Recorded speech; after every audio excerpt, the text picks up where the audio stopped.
Matthew Henry's Commentary on the Whole Bible. An exposition, with practical observations, of the book of the prophet Isaiah. Chapter 7. This chapter is an occasional sermon, in which the prophet sings both of mercy and judgment to those that did not perceive or understand either. He piped unto them, but they danced not, mourned unto them, but they wept not. Here is 1. The consternation that Ahaz was in upon an attempt of the confederate forces of Syria and Israel against Jerusalem, verses 1 and 2. 2. The assurance which God, by the prophet, sent him for his encouragement, that the attempt should be defeated and Jerusalem should be preserved, verses 3 to 9. 3. The confirmation of this by a sign which God gave to Ahaz, when he refused to ask one, referring to Christ, and our redemption by him, verses 10 to 16. For a threatening of the great desolation that God would bring upon Ahaz and his kingdom by the Assyrians, notwithstanding their escape from this present storm, because they went on still in their wickedness, verses 17 to 25. And this is written both for our comfort and for our admonition. Isaiah 7 verses 1 to 9. The prophet Isaiah had his commission renewed in the year that King Uzziah died, chapter 6 verse 1. Jotham his son reigned, and reigned well, 16 years. All that time, no doubt, Isaiah prophesied as he was commanded, and yet we have not in this book any of his prophecies dated in the reign of Jotham, but this, which is put first, was in the days of Ahaz the son of Jotham.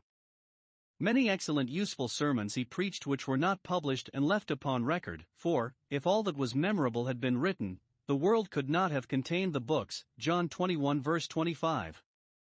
Perhaps in the reign of Ahaz, a wicked king, he had not opportunity to preach so much at court as in Jotham's time, and therefore then he wrote the more for a testimony against them.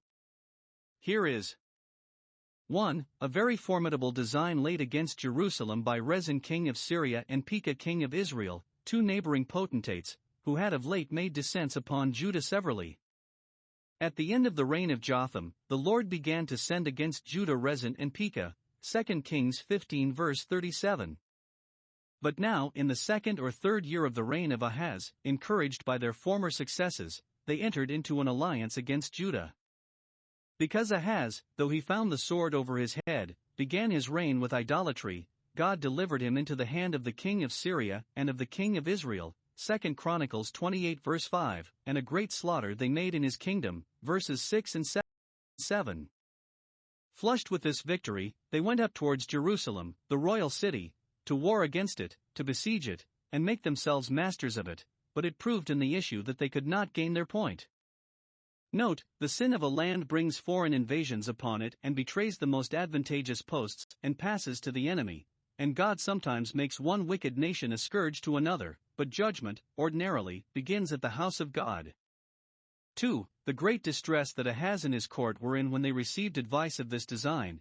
It was told the house of David that Syria and Ephraim had signed a league against Judah, verse 2. This degenerate royal family is called the house of David, to put us in mind of that article of God's covenant with David, Psalm 89 verses 30 to 33, If his children forsake my law, I will chasten their transgression with the rod, but my loving kindness will I not utterly take away, which is remarkably fulfilled in this chapter. News being brought that the two armies of Syria and Israel were joined, and had taken the field, the court, the city, and the country, were thrown into consternation. The heart of Ahaz was moved with fear, and then no wonder that the heart of his people was so, as the trees of the wood are moved with the wind. They were tossed and shaken, and put into a great disorder and confusion, were wavering and uncertain in their counsels, hurried hither and thither, and could not fix in any steady resolution. They yielded to the storm, and gave up all for gone, concluding it in vain to make any resistance. Now that which caused this fright was the sense of guilt and the weakness of their faith. They had made God their enemy, and knew not how to make him their friend, and therefore their fears tyrannized over them, while those whose consciences are kept void of offense, and whose hearts are fixed, trusting in God, need not be afraid of evil tidings. Though the earth be removed, yet will not they fear, but the wicked flee at the shaking of a leaf. Leviticus 26 verse 36. 3. The orders and directions given to Isaiah to go and encourage Ahaz in his distress, not for his own sake. He deserved to hear nothing from God but words of terror, which might add affliction to his grief, but because he was a son of David and king of Judah. God had kindness for him for his father's sake, who must not be forgotten, and for his people's sake, who must not be abandoned, but would be encouraged if Ahaz were. Observe. 1. God appointed the prophet to meet Ahaz, though he did not send to the prophet to speak with him, nor desire him to inquire of the Lord for him. Verse 3. Go to meet Ahaz. Note, God is often found of those who seek him not, much more will he be found of those who seek him diligently. He speaks comfort to many who not only are not worthy of it, but do not so much as inquire after it. 2. He ordered him to take his little son with him, because he carried a sermon in his name, sure Jeshebeh remnant shall return. The prophets sometimes recorded what they preached in the significant names of their children, as Hosea 1 verses 4 and 6, 9. Therefore Isaiah's children are said to be for signs, chapter 8 verse 18. This son was so called for the encouragement of those of God's people who were carried captive, assuring them that they should return, at least a remnant of them, which was more than they could pretend to merit. Yet at this time God was better than his word, for he took care not only that a remnant should return, but the whole number of those whom the confederate forces of Syria and Israel had taken prisoners. 2 Chronicles 28 verse 15. 3. He directed him where he should find Ahaz. He was to meet with him not in the temple, or the synagogue, or royal chapel, but at the end of the conduit of the upper pool, where he was, probably with many of his servants about him, contriving how to order the waterworks, so as to secure them to the city, or deprive the enemy of the benefits of them. Chapter 22 verses 9 to 11, 2 Chronicles 32 verses 3 and 4, or giving some necessary directions for the fortifying of the city, as well as they could, and perhaps finding everything in a bad posture or defense, the conduit out of repair, as well as other things gone to decay. His fears increased, and he was now in greater perplexity than ever. Therefore go meet him there. Note, God sometimes sends comforts to his people very seasonably, and, what time they are most afraid, encourages them to trust in him. For he put words in his mouth, else the prophet would not have known how to bring a message of good to such a bad man, a sinner in Zion, that ought to be afraid, but God intended it for the support of faithful Israelites. 1. The prophet must rebuke their fears, and advise them by no means to yield to them, but keep their temper, and preserve the possession of their own souls. Verse 4. Take heed, and be quiet. Note, in order to comfort there is need of caution, that we may be quiet. It is necessary that we take heed and watch against those things that threaten to disquiet us. Fear not with this amazement, this fear, that weakens, and has torment, neither let thy heart be tender, so as to melt and fail within thee, but pluck up thy spirits, have a good heart on it, and be courageous. Let not fear betray the succors which reason and religion offer for thy support. Note, those who expect God should help them must help themselves. Psalm 27 verse 14. 2. He must teach them to despise their enemies, not in pride, or security, or in cogitancy, nothing more dangerous than so to despise an enemy, but in faith and dependence upon God. Ahaz's fear called them two powerful politic princes, for either of whom he was an unequal match, but, if united, he durst not look them in the face, nor make head against them. No, says the prophet, they are two tails of smoking firebrands, they are angry, they are fierce, they are furious, as firebrands, as fireballs, and they make one another worse by being in a confederacy, as sticks of fire put together burn the more violently. But they are only smoking firebrands, and where there is smoke there is some fire, but it may be not so much as was feared. Their threatenings will vanish into smoke.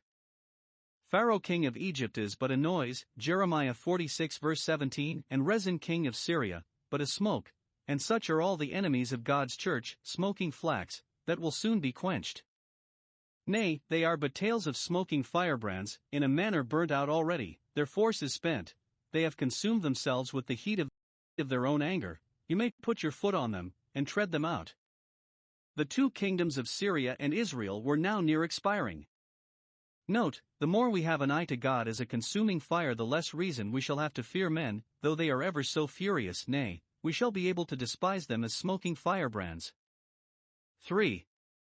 He must assure them that the present design of these high allies, so they thought themselves, against Jerusalem should certainly be defeated and come to nothing. Verses 5 to 7. 1.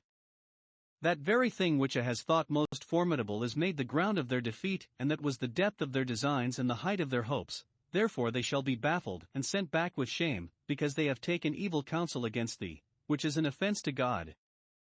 These firebrands are a smoke in his nose, chapter 65 verse 5, and therefore must be extinguished. First, they are very spiteful and malicious, and, therefore they shall not prosper. Judah had done them no wrong, they had no pretense to quarrel with Ahaz, but, without any reason, they said, Let us go up against Judah, and vex it. Note, those that are vexatious cannot expect to be prosperous, those that love to do mischief cannot expect to do well. Secondly, they are very secure and confident of success. They will vex Judah by going up against it, yet that is not all. They do not doubt, but to make a breach in the wall of Jerusalem wide enough for them to march their army in it, or they count upon dissecting or dividing the kingdom into two parts, one for the king of Israel, the other for the king of Syria, who had agreed in one viceroy a king to be set in the midst of it, even the son of Tabeel, some obscure person. It is uncertain whether a Syrian or an Israelite. So sure were they of gaining their point that they divided the prey before they had caught it. Note, those that are most scornful are commonly least successful, for surely God scorns the scorners. 2. God himself gives them his word that the attempt should not take effect. Verse 7 Thus saith the Lord God, the sovereign Lord of all, who brings the counsel of the heathen to naught. Psalm 33 verse 10. It shall not stand, neither shall it come to pass, their measures shall all be broken, and they shall not be able to bring to pass their enterprise. Note, whatever stands against God, or thinks to stand without him, cannot stand long. Man purposes, but God disposes, and who is he that saith and it cometh to pass if the Lord commands it not or countermands it? Lamentations 3 verse 37. See Proverbs 19 verse 21. 4. He must give them a prospect of the destruction of these enemies at last, that were now such a terror to them. 1. They should neither of them enlarge their dominions, nor push their conquests any further. The head city of Syria is Damascus, and the head man of Damascus is Rezin. This he glories in, and this let him be content with. Verse 8. The head city of Ephraim has long been Samaria, and the head man in Samaria is now Pekah the son of Remaliah. These shall be made to know their own, their bounds are fixed, and they shall not pass them, to make themselves masters of the cities of Judah, much less to make Jerusalem their prey. Note, as God has appointed men the bounds of their habitation, Acts 17 verse 26, so he has appointed princes the bounds of their dominion, within which they ought to confine themselves, and not encroach upon their neighbor's rights. 2. Ephraim, which perhaps was the more malicious and forward enemy of the two, should shortly be quite rooted out, and should be so far from seizing other people's lands that they should not be able to hold their own. Interpreters are much at a loss how to compute the 65 years within which Ephraim shall cease to be a people, for the captivity of the 10 tribes was but 11 years after this, and some make it a mistake of the transcriber, and think it should be read within 6 and 5 years, just 11. But it is hard to allow that. Others make it to be 65 years from the time that the prophet Amos first foretold the ruin of the kingdom of the 10 tribes, and some late interpreters make it to look as far forward as the last desolation of that country by Esarhaddon, which was about 65 years after this. Then Ephraim was so broken that it was no more a people. Now it was the greatest folly in the world for those to be ruining their neighbors, who were themselves marked for ruin, and so near to it. See what a prophet told them at this time, when they were triumphing over Judah, 2 Chronicles 28 verse 10. Are there not with you, even with you, sins against the Lord your God? 5. He must urge them to mix faith with those assurances which he had given them. Verse 9 If you will not believe what is said to you, surely you shall not be established. Your shaken and disordered state shall not be established, your unquiet unsettled spirit shall not. Though the things told you are very encouraging, yet they will not be so to you, unless you believe them, and be willing to take God's word. Note, the grace of faith is absolutely necessary to the quieting and composing of the mind in the midst of all the tosses of this present time. 2 Chronicles 20 verse 20. Isaiah 7 verses 10 to 16. Here, 1. God, by the prophet, makes a gracious offer to Ahaz, to confirm the foregoing predictions, and his faith in them, by such sign or miracle as he should choose. Verse 10, 11 Ask thee a sign of the Lord thy God. See here the divine faithfulness and veracity.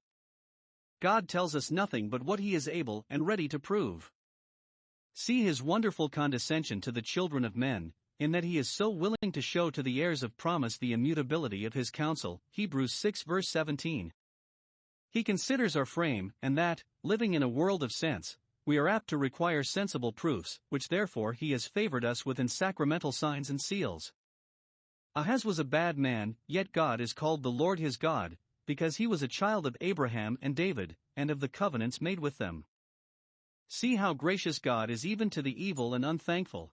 Ahaz is bidden to choose his sign, as Gideon about the fleece, Judges 6 verse 37. Let him ask for a sign in the air, or earth, or water, for God's power is the same in all. 2. Ahaz rudely refuses this gracious offer, and, which is not mannerly towards any superior, kicks at the courtesy, and puts a slight upon it. Verse 12, I will not ask. The true reason why he would not ask for a sign was because, having a dependence upon the Assyrians, their forces, and their gods, for help, he would not thus far be beholden to the God of Israel, or lay himself under obligations to him. He would not ask a sign for the confirming of his faith, because he resolved to persist in his unbelief, and would indulge his doubts and distrusts, yet he pretends a pious reason, I will not tempt the Lord, as if it would be a tempting of God to do that which God himself invited and directed him to do. Note, a secret disaffection to God is often disguised with the specious colors of respect to him, and those who are resolved that they will not trust God yet pretend that they will not tempt him. 3. The prophet reproves him and his court, him and the house of David, the whole royal family, for their contempt of prophecy, and the little value they had for divine revelation. Verse 13, Is it a small thing for you to weary men by your oppression and tyranny, with which you make yourselves burdensome and odious to all mankind? But will you weary my God also with the affronts you put upon him? As the unjust judge that neither feared God nor regarded man, Luke 18 verse 2. You have wearied the Lord with your words, Malachi 2 verse 17. Nothing is more grievous to the God of heaven than to be distrusted. Will you weary my God? Will you suppose him to be tired and unable to help you, or to be weary of doing you good? Whereas the youths may faint and be weary, you may have tired all your friends, the Creator of the ends of the earth faints not, neither is weary. Chapter 40 verses 28 to 31. Or this, in affronting the prophets, you think you put a slight only upon men like yourselves, and consider not that you affront God himself, whose messengers they are, and put a slight upon him, who will resent it accordingly. The prophet here calls God his God with a great deal of pleasure. Ahaz would not say, He is my God, though the prophet had invited him to say so. Verse 11, The Lord thy God, but Isaiah will say, He is mine. Note, whatever others do, we must avouch the Lord for ours and abide by him. For if the prophet, in God's name, gives them a sign, you will not ask a sign, but the unbelief of man shall not make the promise of God of no effect. The Lord himself shall give you a sign. Verse 14, a double sign. 1. A sign in general of his goodwill to Israel and to the house of David. You may conclude it that he has mercy in store for you, and that you are not forsaken of your God, how great soever your present distress and danger are, for of your nation, of your family, the Messiah is to be born, and you cannot be destroyed while that blessing is in you, which shall be introduced. 1.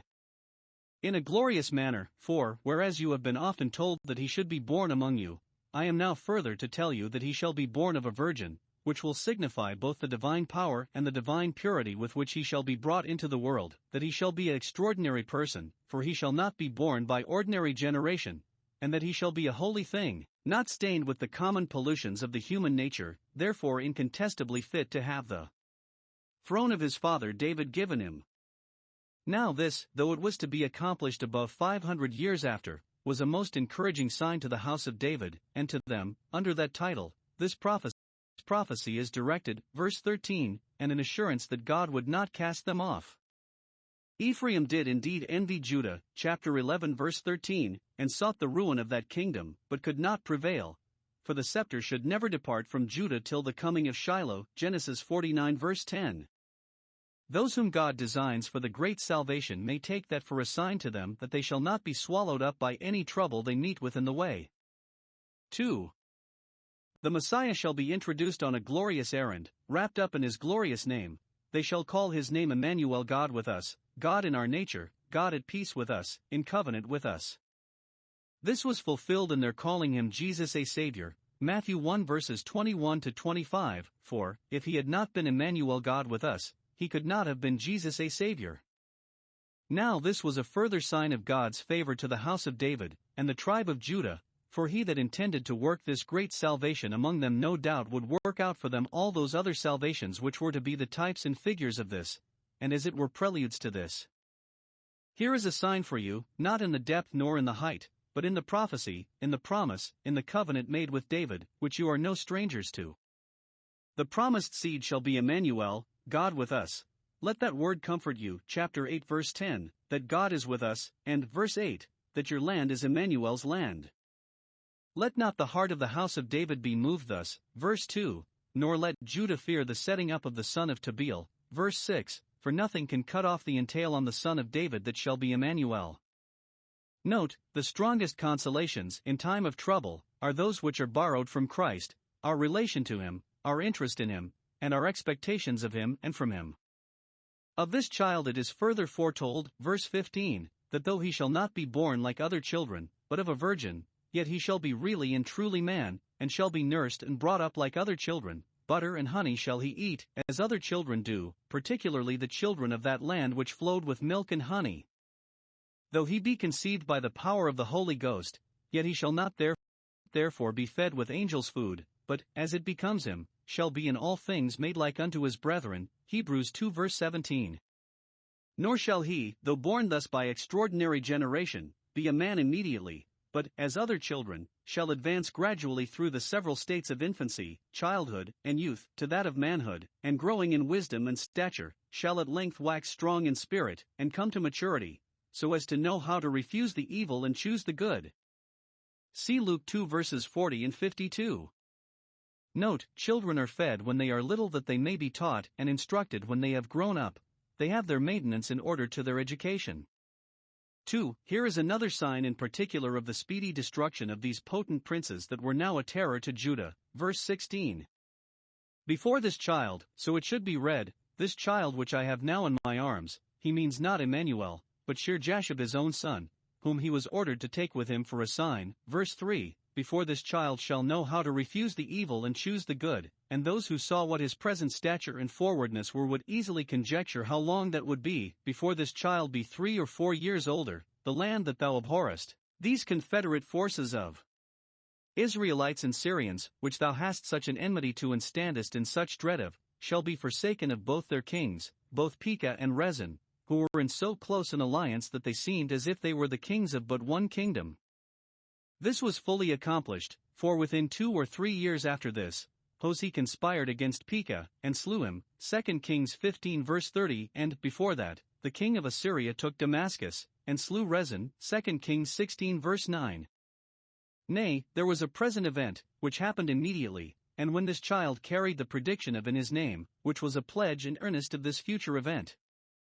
Shear-Jashub signifies the remnant shall return, which doubtless points at the wonderful return of those 200,000 captives whom Pekah and Rezin had carried away, who were brought back, not by might or power, but by the Spirit of the Lord of hosts. Read the story, 2 Chronicles 28 verses 8 to 15. The prophetical naming of this child having thus had its accomplishment, no doubt this, which was further added concerning him, should have its accomplishment likewise, that Syria and Israel should be deprived of both their kings. One mercy from God encourages us to hope for another, if it engages us to prepare for another. Isaiah 7 verses 17 to 25.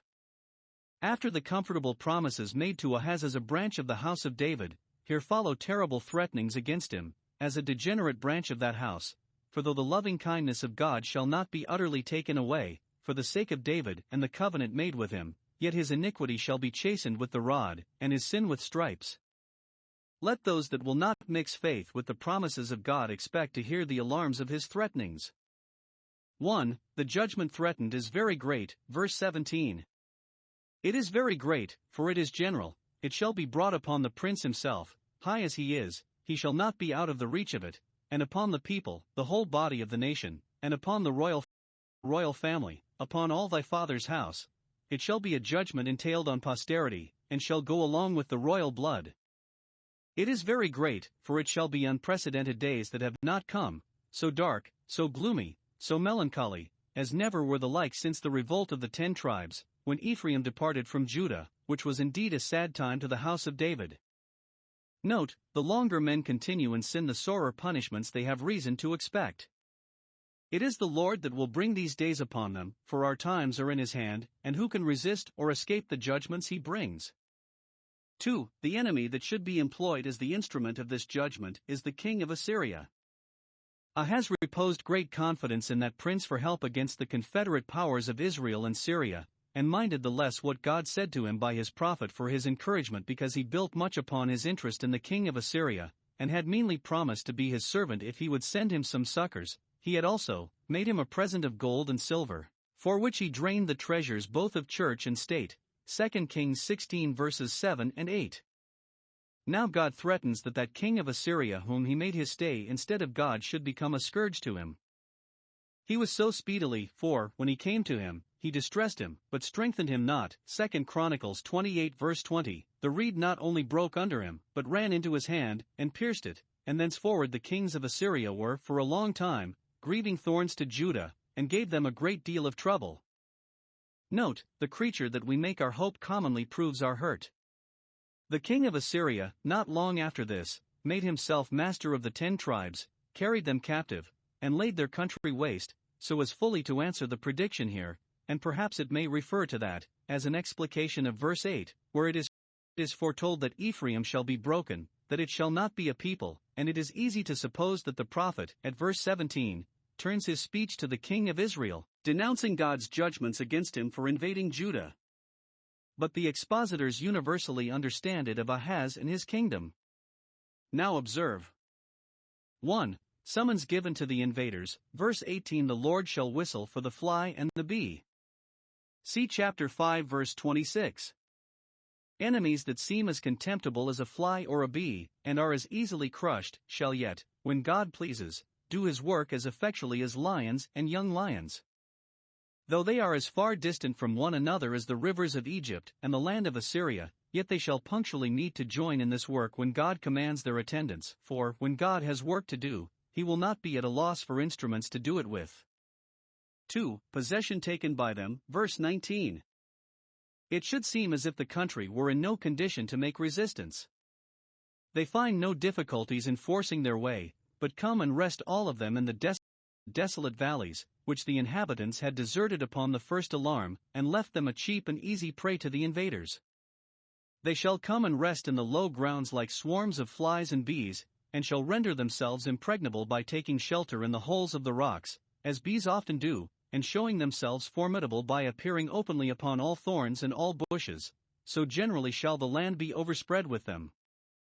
These bees shall knit upon the thorns and bushes, and their rest undisturbed.